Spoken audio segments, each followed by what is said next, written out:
Hello बच्चों, स्वागत है आप सभी का हमारे इस चैनल पर। आज हम करने जा रहे हैं अपना last relationship between different concentration term, जो कि है मोलैरिटी एंड मोलैलिटी। अब तक हमने वेट बाय वेट के रिलेशंस करे, हमने मोल फ्रैक्शन के रिलेशन करे। टोटल 7 टाइप के रिलेशनशिप थे, जिसमें से 6 हम कवर अप कर चुके हैं और अब आखिरी हम वीडियो रिकॉर्ड कर रहे हैं अपने इस टॉपिक की। ठीक है, आज का हमारा टॉपिक है मोलैरिटी और मोलैलिटी के बीच में रिलेशनशिप। तो देखिए, मोलैरिटी एंड मोलैलिटी, सबसे पहले वही कि मोलैरिटी का जो सिंबल होता है कैपिटल एम, मोलैलिटी का होता है छोटा एम। कैपिटल एम कैसे निकालते हैं? Given mass upon molar mass और वॉल्यूम ऑफ सॉल्यूशन मिलीलीटर में, ऊपर 1000। वहीं अगर छोटे एम की बात करी जाए तो जीएम अपॉन एमएम और नीचे मास ऑफ सॉल्वेंट ग्राम में और ऊपर 1000, है ना। दोनों में ऑलमोस्ट सिमिलरिटी आप देख सकते हैं कि जीएम एमएम 1000 बिल्कुल सेम है। बस यहाँ पे वॉल्यूम ऑफ सॉल्यूशन चाहिए मिलीलीटर में और यहाँ पे मास ऑफ सॉल्वेंट चाहिए ग्राम में। तो ये इनका फॉर्मूला था। अब हम सीधा क्वेश्चन की तरफ बढ़ते हैं बिना किसी देरी के। क्वेश्चन आपके स्क्रीन पे आपको दिख रहा होगा कि 3m NaCl आपको दिया हुआ है। NaCl मतलब सोडियम क्लोराइड, कॉमन सॉल्ट भी इसको बोलते हैं, टेबल सॉल्ट भी इसको बोलते हैं। और आपको डेंसिटी दी है 1.25 ग्राम पर ml। आपसे मोलैलिटी पूछी हुई है, यानी छोटा m पूछा हुआ है। ठीक, बहुत ध्यान से सुनेंगे, ध्यान से करेंगे कैसे करना है इसको। पहले आप मोलैलिटी का फॉर्मूला सोचिए। तो मोलैलिटी का फॉर्मूला क्या है? मोल्स ऑफ NaCl, क्योंकि हमें NaCl की निकालनी है। नीचे मास ऑफ सॉल्वेंट इनटू में 1000, क्योंकि अभी आपको सॉल्वेंट कुछ पता नहीं, कुछ दे भी नहीं रखा अलग से, तो आप इसमें पानी ही मान के चलेंगे। बेसिकली वहां पे पानी का मास आने वाला है, वो भी ग्राम में आएगा, है ना। तभी तो ऊपर 1000 आएगा। अगर केजी है, अगर ये केजी है तो फिर ऊपर 1000 नहीं आता। चलिए शुरू करते हैं। अब 3m NaCl से जरा देखो क्या क्या आप डाटा निकाल सकते हो। तो 3 moles of NaCl in 1000 ml solution, ये आप इससे डाटा एक्सट्रैक्ट कर सकते हैं। अब ध्यान से देखिए, 3 मोल्स ऑफ NaCl से आप जो है 3 मोल्स तो यहां पुट कर दीजिए डायरेक्ट। अब मास ऑफ सॉल्वेंट कैसे निकाले? तो देखिए, यहां से आप एक काम करिए, इसको पहले लिख लीजिए वॉल्यूम ऑफ सॉल्यूशन। ये वॉल्यूम ऑफ सॉल्यूशन है, डेंसिटी ऑफ सॉल्यूशन है, यहां से मास ऑफ सॉल्यूशन आ जाएगा। अब मास ऑफ सॉल्यूशन नहीं पुट करना आपको, तो मास ऑफ सॉल्वेंट चाहिए।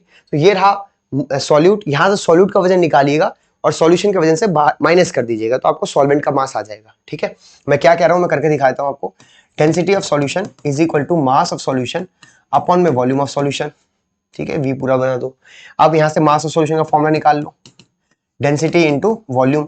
डेंसिटी कितनी है? 1.25। वॉल्यूम कितना है बेटा? 1000 ml। सॉल्व कर लेना, तो सॉल्व करके आएगा 1250 ml, सॉरी ml कह रहा हूं, ग्राम। 1250 ग्राम आपके पास मास ऑफ सॉल्यूशन आ गया।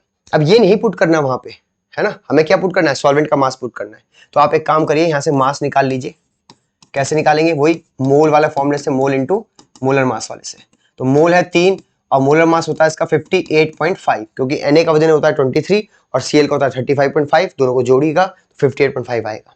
इसको जब आप मल्टीप्लाई करेंगे तो 3 बजे 15 का 5 1, 24 और 1 25 का 5 1, 3 बजे 15 को 3 बजे 15 5 1 3 अट्ठे, हाँ 2 3 बजे 15 5 2 17, 175.5 ग्राम आ जाएगा।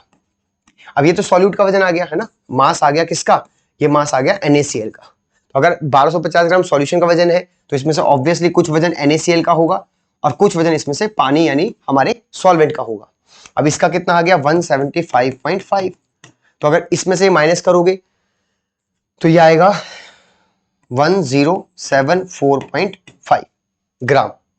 ठीक है, अब यही वैल्यू आप वहां पुट कर दीजिए, आपका काम हो जाएगा। Molality is equal to, moles कितने थे? 3 मोल्स डिवाइडेड बाय 1074.5 इंटू में 1000। अब ये मल्टीप्लाई करो तो 3000 और ये 1074.5। तो अगर ये 1000 होता, ये 3000 था, तो आंसर 3 आता। बट ये 1000 से थोड़ा सा ज्यादा है, और ये 3000 से ज्यादा है नहीं, 3 ही हजार है। तो आंसर आपका 3 नहीं आएगा, 3 से थोड़ा सा कम आएगा। थोड़ा सा कम मैंने इसे सॉल्व करके पहले से लिखा हुआ था, 2.79 मोलैलिटी। ठीक है जी। एक्चुअल में बेटा ये ना 11th क्लास का एनसीईआरटी का गुलाबी बक्सा है, लास्ट सॉल्व एग्जांपल है चैप्टर 1 का, 11th क्लास का। वही मैंने डाटा उठा के लिखा हुआ है। तो ये यहाँ भी काम आ रहा है, हमारे 12th में और 11th में तो था ही, है ना। प्लीज इसका स्क्रीनशॉट लीजिए, फिर हम आगे बढ़ते हैं, अगले क्वेश्चन की तरफ चलते हैं।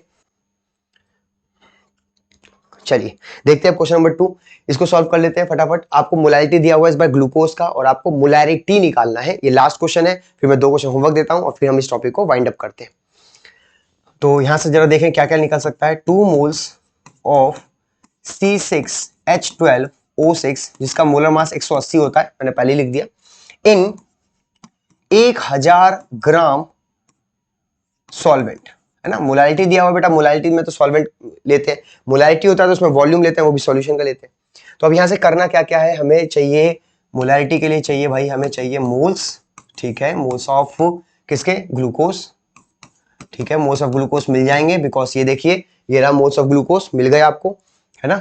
नीचे आप चाहिए वॉल्यूम ऑफ सॉल्यूशन, वो भी आपको अगर ml में मिलेगा तो ऊपर आपको 1000 से मल्टीप्लाई करना है। अब वॉल्यूम ऑफ सॉल्यूशन के लिए सारी जद्दोजहद है, जितनी भी मेहनत करनी है सब वॉल्यूम ऑफ सॉल्यूशन के लिए आपको चाहिए। तो देखें जरा ध्यान से, ये मास ऑफ सॉल्वेंट है, अगर आप यहां से मास ऑफ सॉल्यूट निकाल लें, कैसे निकालेंगे, mass is equal to mole into molar mass, mole कितना है 2, मोलर मास कितना है इसका 180, ये आ गया आपका 360 ग्राम, 360 ग्राम। अब मास ऑफ सॉल्वेंट ये रहा, मास ऑफ सॉल्यूट ये रहा, तो यहां से मास ऑफ सॉल्यूशन भी आ जाएगा, मास ऑफ सॉल्यूशन कितना आएगा 360 प्लस 1000, तो ये हो गया 1360 ग्राम, ठीक है जी। मास ऑफ सॉल्यूशन बच्चा आपके पास आ चुका है, और डेंसिटी आपके पास है, मास आपके पास है, वॉल्यूम भी आ जाएगा, कहां से आएगा, आप यहाँ लाइन खींचिए, वॉल्यूम ऑफ सॉल्यूशन, या चलो पहले पूरा बेसिक फॉर्मूला लिख लेते हैं, जब इतना कर लिया तो इतना भी सही, density of solution is equal to mass of solution upon volume of solution.